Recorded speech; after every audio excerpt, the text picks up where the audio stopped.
Assembly of the transducer shield is simple, but requires care to avoid contamination of the sterile field. First, the non-sterile assistant removes the kit and the instructions for use from the box. The instructions for use must be studied to the extent necessary to facilitate proper use of the kit. The sterile practitioner then removes the sterile kit from the pouch and places it on the sterile field. The assistant applies a pea-sized volume of ultrasound gel to the transducer face. Note that either non-sterile or sterile gel may be used between the transducer face and the inside of the sterile shield. The gel volume should cover approximately 1/2 to 2/3 of the extent of the transducer face. Avoid applying excessive ultrasound gel, as this could compromise sterility of the shield. Visually confirm that the protective cap is properly positioned over the needle guide. The assistant lowers the transducer into the bottom half of the transducer shield until it is fully seated. Care must be used to avoid contaminating the practitioner's sterile gloves. The protective cap is removed by the non-sterile assistant, using care to avoid touching the sterile bottom shield. The practitioner then slides the top half of the sterile shield down over the transducer and snaps it in place simultaneously in the front and rear of the shield.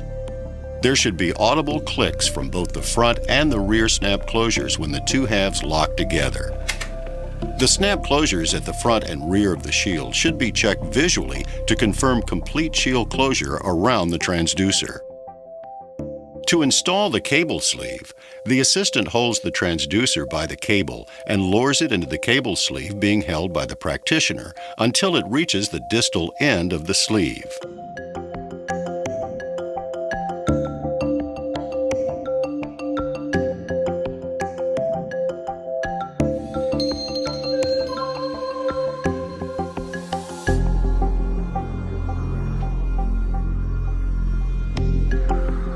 At this point, the sterile practitioner grasps the transducer and secures the sterile sleeve to the shield with an elastic band.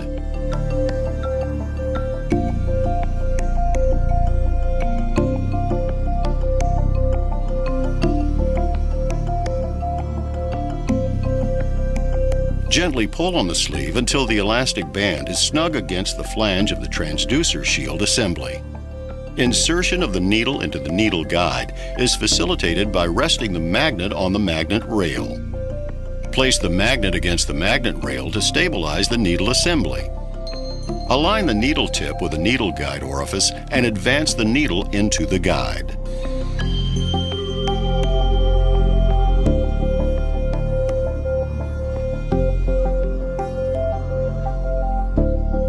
As a final check before use, the practitioner passes the needle through the needle guide and observes when the needle tip starts to protrude from the bottom of the transducer shield.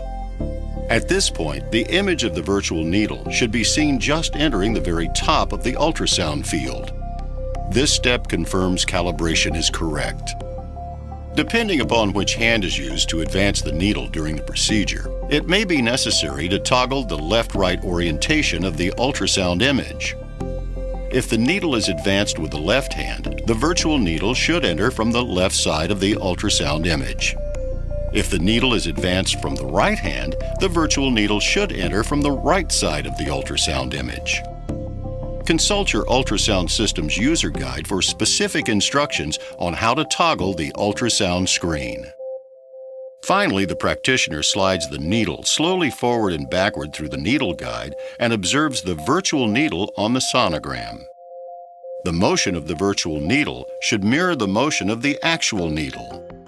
The needle is then withdrawn after these tracking verifications and placed in the sterile field until utilized in the following procedure. If any of these system checks fails, the practitioner should stop the procedure and refer to the sterile kit instructions for proper assembly and to the transducer and systems user guide for correct settings.